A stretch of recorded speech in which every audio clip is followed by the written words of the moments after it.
चुनाव के बाद हम तेजस्वी को गिरफ्तार करेंगे, हेलीकॉप्टर पर जो लोग घूम रहे हैं उनको गिरफ्तार करेंगे।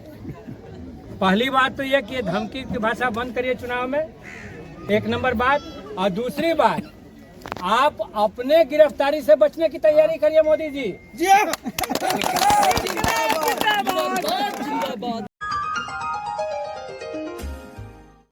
15 लाख नहीं आया, किसानों की आमदनी 2022 में दोगुनी कर देंगे, नहीं हुआ। 2 करोड़ रोजगार नहीं हुआ, गैस सिलेंडर सस्ता नहीं हुआ। तो एनडीए ने जनता का विश्वास खो दिया और दिन रात बस नफरत की राजनीति। अभी भी जो आकर के बोले कि हिंदुओं का आरक्षण ये मुसलमानों को दे देंगे इंडिया वाले, थोड़ा सा रुक जाइए। हाँ बोले जी, इंडिया वाले हिंदुओं का आरक्षण मुसलमानों को दे देंगे। बात असल में उल्टी है।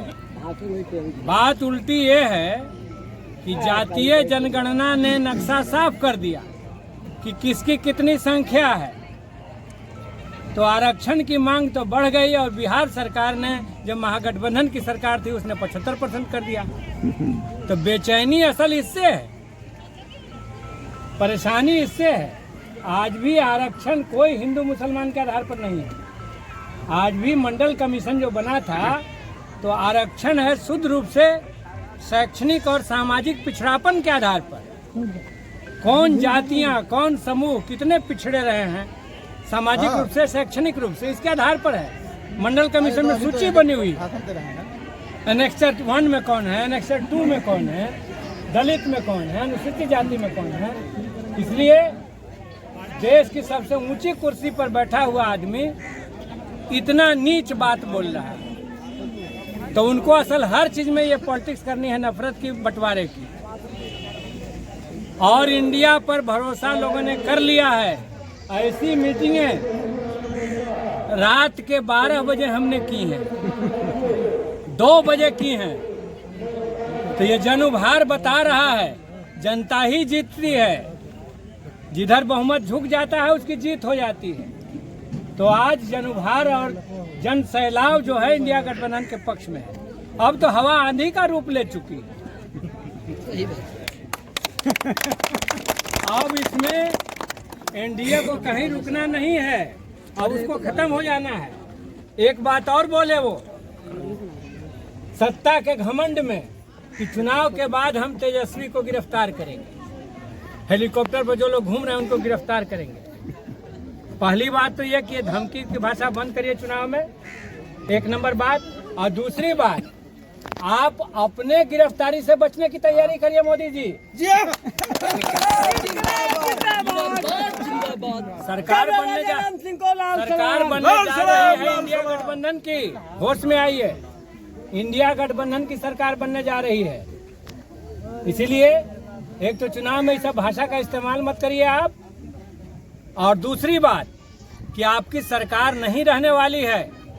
देश भर से आ रहा है रिपोर्ट कि हवा बह चुकी है इंडिया गठबंधन की। लोग मान रहे हैं कि इंडिया गठबंधन रहेगा तो देश रहेगा, संविधान रहेगा, लोकतंत्र रहेगा जी। तो यही मुझे कहना है कि बस 2 दिन है, इनके चोंचमारी और इनके सेंधमारी से थोड़ा सा बचा लीजिए अपनी संपत्ति को। रात में कुछ लोग चोर की तरह घूमते हुए दिखाई दें तो उनको धरिए, उनका वीडियो बनाइए। इनके पास और कोई उपाय नहीं बचा है। अब यही एकमात्र रास्ता बच गया है। इनके पास कोई जन समर्थन नहीं है, कहीं नहीं। हम 6 विधानसभा क्षेत्र में 2 राउंड घूम लिए, 2 राउंड। और हमारे ढेर सारे कार्यकर्ता वो दिन रात घूम रहे हैं टीम लेकर के। तो यही मुझे कहना है। और बाकी हम आप ही के नेता रहे हैं। हमारे जगनारायण जी गुजर गए, मैं बहुत सम्मान देता था उनको। जगनारायण चौधरी बगल के ही गांव के, खजराई के, राउरकेला में, भिलाई में। गनौरी सिंह तो खैर यहीं रहे, बाघा डाबर के, लेकिन जगनारायण चौधरी थे यहाँ के। तो खैर, तो हम यही कहेंगे, लेकिन ऐलान भी कर दिया आप प्लांट का, आप के संघर्षों में रहे हैं। दोनों प्लांट के संघर्ष में उस समय रहे हैं जब ये प्लांट नहीं बने थे। जमीन का मुआवजा उचित नहीं मिल रहा था और बाद में इतना मुआवजा हम लोग लिए कि यहीं का कागज दिखा करके मुंगेर में रेलवे के लिए जमीन अधिग्रहण हुआ, वहाँ लोग लिया कि नवीनगर में इतना मिला है। हाँ, सही बात। तो इसीलिए रहे हैं और आगे भी जो समस्याएं उठ रही हैं, चाहे प्रदूषण की या तमाम बेरोजगारी की, उन सब पर आगे लड़ाई होगी। सांसद का पावर भी आपको मिलेगा। बहुत बहुत धन्यवाद। 3 तारा वाला बटन पर 1 जून को बटन दबाना है। दूसरे नंबर पर है इंडिया गठबंधन को विजयी बनाना है और लोकतंत्र, संविधान और रोजगार और खेती की रक्षा करनी है। बहुत बहुत धन्यवाद। राजा राम सिंह को लाल सलाम, राजा राम सिंह को लाल सलाम, राजा राम सिंह को लाल सलाम, राजा राम सिंह को लाल सलाम, लाल सलाम, लाल सलाम।